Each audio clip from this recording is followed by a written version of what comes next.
कोई हक नहीं बनता कि आप किसी के खिलाफ बोले भी। जब ठीक है वो जर्नलिस्ट नहीं है, वो एक लड़की तो है, वो कश्मीरी तो है, वो इंसान तो है, वो एक ह्यूमन बीइंग लिविंग बीइंग तो है ना। बहुत आसान है, जब किसी को कोई प्रूफ नहीं मिलता, ठीक है जी, सॉफ्ट टारगेट ये है कि लड़की की कैरेक्टर असैसिनेशन कर दो। Who are you to do that? आपको पता भी है अबेटमेंट टू सुसाइड आपकी वजह से हो सकती है। आप किसी को कहोगे कि आपके पास कोई प्रूफ है? अभी तक आप वन साइड स्टोरी सुन के कुछ भी बोली जा रहे हैं। और and what is so special in this case? जब जैसे कि आसिफा बशीर का केस बहुत ज्यादा हाईलाइट हो रहा है, आप देखिए फेसबुक खोलिए, इंस्टाग्राम खोलिए, यूट्यूब खोलिए, कोई एक्टिविस्ट लगा I stand with this, I stand with that. मैं उन लोगों तक ये कहना चाहूंगी कि अपने चंद फॉलोअर्स के नाम पर आप किसी की जिंदगी से खिलवाड़ करना बंद कीजिए। किसी के घर में आग लगती है, सब हाथ सेकने आते हैं, बुझाने कोई नहीं आता। आपको उस आग में घी डालना है या फिर आपको उसको आग को बुझाना है, ठीक है। आप किसी की, मैं नहीं बोल रही किसी की साइड लीजिए, लेकिन आपके 24 घंटे के अंदर वो मीम्स डिलीट करें, वरना मैं उनके खिलाफ स्ट्रिक्ट एक्शन लूंगी। मैं डेफेमेशन का केस करूंगी और जो भी लॉ ऑफ कोर्ट से बनता होगा वैलिड, मैं उनके खिलाफ वो करूंगी। इंसान के अंदर अच्छाइयां बुराइयां हैं, बट फर्क सिर्फ इतना है कि हमें दूसरे की बुराई जल्दी दिखती है, अपनी दिखती नहीं है।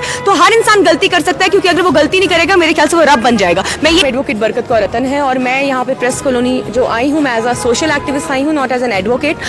जैसे कि आसिफा बशीर का केस बहुत ज्यादा हाईलाइट हो रहा है, आप देखिए फेसबुक खोलिए, इंस्टाग्राम खोलिए, यूट्यूब खोलिए, मीम्स जो जिसको हम कहेंगे मीम्स बनाए जा रहे हैं फालतू में उसके ऊपर कि इंसान से इंसान को वार, जानवर को प्यार, ऐसे ऐसे, और इतनी बरखिलाफी उसके खिलाफ की जा रही है।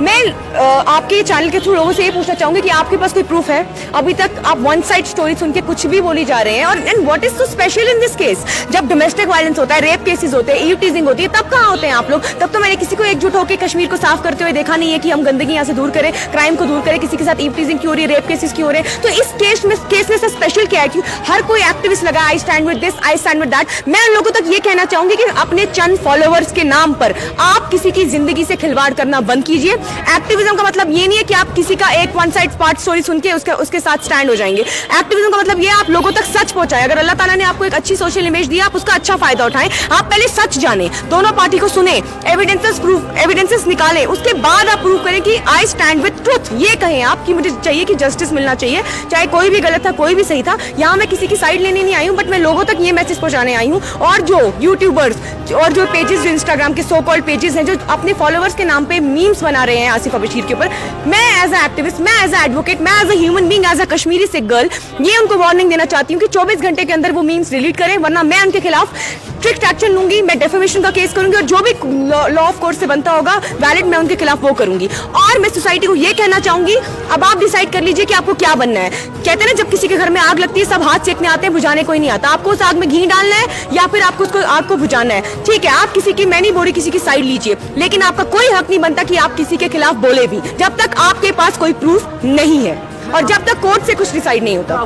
मसला उछाला गया ज्यादा जी, उछाला गया है। आप देखिए, मैं तभी तो कह रही हूँ, जब यहाँ पे इतने बड़े बड़े मसले होते हैं, रेपिस्ट, मैं बोल रही हूँ यहाँ पे इतने बड़े बड़े जो डोमेस्टिक वायलेंस लोग करते हैं, इतने क्रिमिनल बड़े बड़े केसेस हो जाते हैं, उस पर तो कोई, मैंने किसी को आवाज उठाते देखा नहीं। और हाँ, जैसे कि कहते हैं ना, एक लड़की देखी नहीं, मैंने एक पेज में और देखा था कि कैरेक्टर असैसिनेशन तक की गई थी, जो कि लोगों के लिए बहुत आसान है। जब किसी को कोई प्रूफ नहीं मिलता, ठीक है जी, सॉफ्ट टारगेट ये है कि लड़की की कैरेक्टर असैसिनेशन कर दो। Who are you to do that? आपको पता भी है अबेटमेंट टू सुसाइड आपकी वजह से हो सकती है। आप किसी को फोर्स कर रहे हैं कि उसकी फैमिली सुसाइड करे, उसके घर वाले या वो खुद सुसाइड करने पे मजबूर हो जाए। जब तक कोर्ट ने उसको दोषी करार नहीं किया, आप कौन होते हैं उसको दोषी करार करने वाले? तो मेरी यही हम्बल रिक्वेस्ट है आपके चैनल के थ्रू कि जब तक नहीं सच बाहर आता, आप ये लिखिए कि I stand with truth, justice should be revealed side. और इसलिए, और इसका मतलब ये नहीं कि मैं इसलिए यहाँ पे आई हूँ, मैंने पहले ही कहा मैं एज अ एक्टिविस्ट यहाँ पे आई हूँ। खुलासा मैं अभी कुछ नहीं कर सकती, हाँ, बट मैं ये जरूर वादा करती हूँ कि जिस दिन उसकी बेल हो गई, जिस दिन वो प्रूफ हो गई कि जो भी था नहीं था, मैं एविडेंसेस के साथ प्रेस कॉन्फ्रेंस करूंगी। कोर्ट ने 6 डेज का रिमांड दिया था जी, अब 5 दिन का और हो गया,